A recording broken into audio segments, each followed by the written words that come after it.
নমস্কার বন্ধুরা, আমি হিরণমণি। আমার ইচ্ছে নদী ব্লগ চ্যানেলে আপনাদের সকলকে স্বাগত জানিয়ে শুরু করছি একটা নতুন পর্ব। তৈরি করে দেখাবো আলুর পাঁপড়।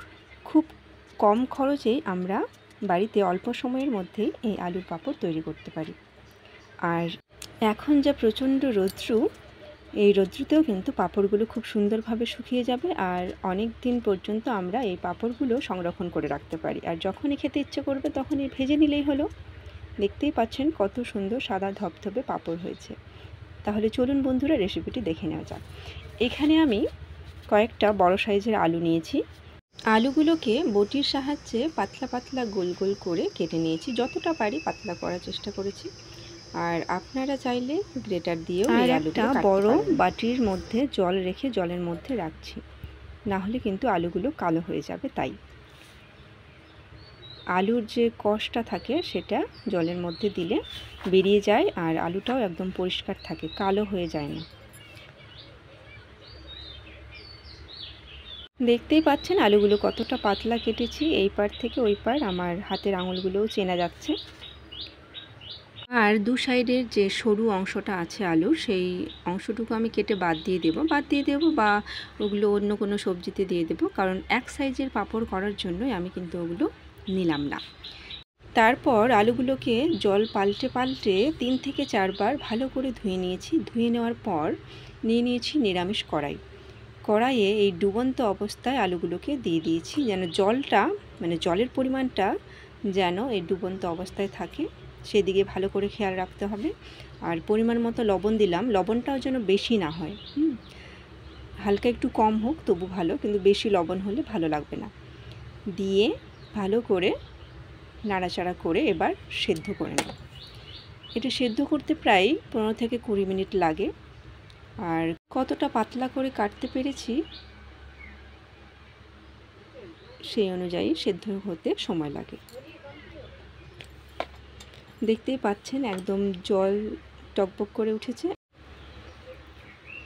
আর এই রেসিপিটি আমার মায়ের কাছে শেখা। যখন আমি ছোট ছিলাম তখন অনেকেই গ্রামে পাঁপড়গুলো তৈরি করতো, কিন্তু সবার পাঁপড় লাল হতো। আমার মায়ের পাঁপড়গুলো একদম পরিষ্কার ধবধবে হতো। সবাই বলতো যে কিভাবে হচ্ছে এতটা ধবধবে সাদা পাঁপড়। আর অনেকেই আছে যে চোকা সহই করে, আর চোকা ছুলেও নিয়েছি। আর জলটা টকবক করে ফুটতে ফুটতে যে ওপরে ফেনা ফেনা হয়ে গেছে, এই ফেনাগুলো যদি আমরা তুলে ফেলতে পারি তাহলেও কিন্তু ভালো হয় পাঁপড়গুলো। যতটা পারি একটু একটু করে তুলে ফেলার চেষ্টা করেছি ফেনাগুলোকে। আমার সেদ্ধ হয়েই গেছে। আর ভালোভাবে কিন্তু দেখতে হবে যে সেদ্ধটা একদম মিডিয়াম করতে হবে, যেন খুব বেশি সেদ্ধ না হয় আর যেন খুব কম সেদ্ধ না হয়। আর গ্যাসের আঁচটাকে অবশ্যই প্রথম থেকেই হাই ফ্লেমে রাখা আছে। সেদ্ধ হয়ে গেছে। এবার এইরকম একটা ফুটো ফুটো পাত্রের মধ্যে ঢেলে হালকা উপর থেকে জল ছিটিয়ে নিয়েছি, কারণ ওপরের ফেনাগুলো পরিষ্কার হয়ে যাবে। তাই দেখতেই পেলেন হাত দিয়ে চাপা মাত্রই আলুগুলো ভেঙে যাচ্ছে। এই পরিস্থিতিতে জল ঝরাতে দিয়েছি আলুগুলোর। আর আরেক দিকে আমি রেডি করছি পাঁপড়গুলো, যেখানে শুকাতে দেব।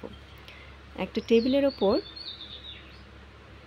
আমার ভালো পরিষ্কার ধোয়া ওড়না বিছিয়ে নিয়েছি। তারপর 10 থেকে 15 মিনিট পরে জল ঝরানো হয়ে গেছে। তারপর এক এক করে এইভাবে আমি পাঁপড়গুলো বিছিয়ে দিলাম। ভালো করে খেয়াল রাখতে হবে যেন একটার গায়ে আরেকটা না লেগে থাকে। ফাঁকা ফাঁকা করে দিতে হবে যেন সহজে সেগুলো শুকিয়ে যায়। এক পিঠ শুকিয়ে গেছে, তারপর আমি অপর পিঠ উল্টে দিয়েছি শুকানোর জন্য। দেখতেই পাচ্ছেন অনেকটাই শুকিয়ে এসছে।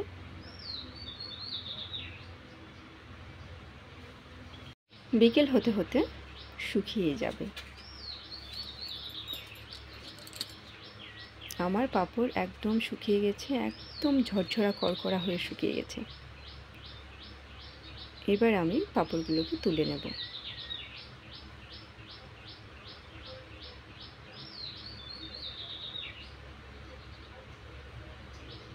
দেখতেই পাচ্ছেন কতটা পরিষ্কার লাগছে দেখতে।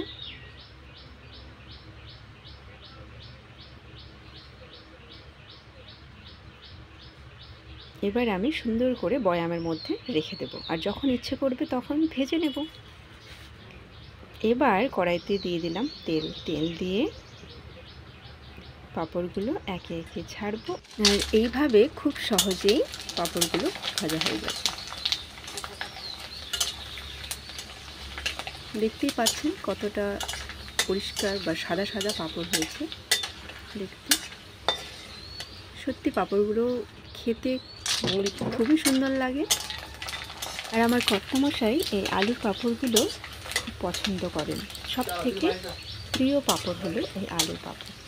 আর এই পাঁপড়গুলোর টেস্ট বাড়ানোর জন্য উনি কী করেন, একটা জলজিরার প্যাকেট এনে পাঁপড়ের ওপরে ছড়িয়ে দিয়েই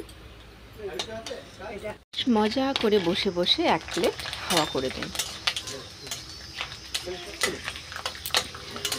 তবে হ্যাঁ, নিজেও দেখে শান্তি পাই যে আমার প্রিয় মানুষটা বেশ তৃপ্তি ভরেই খেলো।